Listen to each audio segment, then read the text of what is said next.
ni Chief Justice Maria Lourdes Sereno ang pagsorry ni Pangulong Duterte para sa mabibigat na salitang kanyang binitawan kaugnay ng kampanya kontra droga. Pero kung tila all is well na sa pagitan ng punong ehekutibo at punong mahistrado, may pasaring naman ng presidente sa isang di pa pinangalan ng babaeng opisyal daw ng gobyerno. Makibalita tayo kay Emil Sumangil. Tangled with the Chief Justice. I would apologize to the Chief Justice for the harsh words. It was never intended. But ako kasi because of the magnitude of the problem. Matapos ang mabibigat na salita ni Pangulong Duterte bilang tugon sa liham ni Chief Justice Maria Lourdes Sereno tungkol sa pagkakasama ng ilang hukom sa drug list ng Pangulo, humingi ng paumanhin ng Presidente sa punong maestrado sa kanyang press conference sa Davao City kagabi. Sa talumpati kasi ng Pangulo nitong Martes, binalaan niya si Sereno na huwag daw lumika ng constitutional crisis. Kasunod ito ng payo ni Sereno sa 7 huwes na itinurong sangkot umano sa droga na hindi nila kailangan sumuko kung walang warrant of arrest. Ikinatuwa naman ni Chief Justice Sereno ang pagsusori ng Pangulo. The Chief Justice appreciates the President's latest remarks. As previously announced, she will no longer say anything on this matter.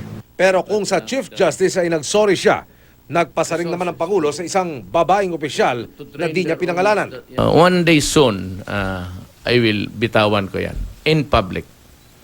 And I will have to destroy her in public.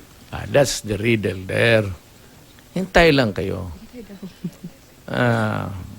Akala nila na hindi rin ako nakikinig sa kanila. Natanong din si Pangulong Duterte tungkol sa pagpapalibing kay dating Pangulong Ferdinand Marcos sa libingan ng mga bayani.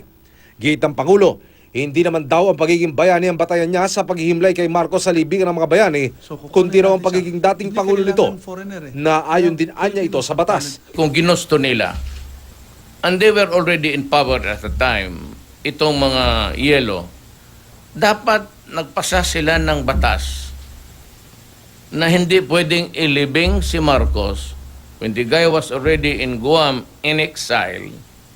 They should have passed a law prohibiting Marcos, if ever he comes home dead, to be buried in the libingan ng mga bayani.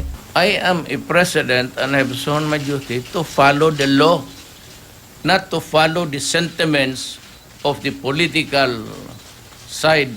Inilahad din ng Pangulong ilan sa mga napag-usapan nila ni Japanese Foreign Minister Fumio Kishida nang mag-courtesy call ang diplomat sa kanya kahapon. Kasama na raw niya ng issue na agawan ng teritoryo sa rehiyon. Well, I told them our position, and it's also, he will go for it. They just want dialogue. They do not want further incursions. Sabi ko, well, that is what we are also adapting. Trabaho para sa mga Pilipino, and I would assure them that they can have the profits. At kung pumunta raw siya sa Japan, I would just talk about comfort women and what we intend to do. I have to present the problem, point out the victims, and we start to talk. sakali naman daw na makipagkita sa Pangulo ang founding chairman ng MNLF na si Nur Misuari sa Sulu ngayong araw. Now, Misuari is getting old. I'm not saying that he's sick, but with this fragile condition of his age, he does not need to be pursued. And I do not want him detained. If something happens to Misuari, when he is under within his control, he's detained by us, by government, you can never have a talk again with the Tausugs. Emil Sumangil, GMA News.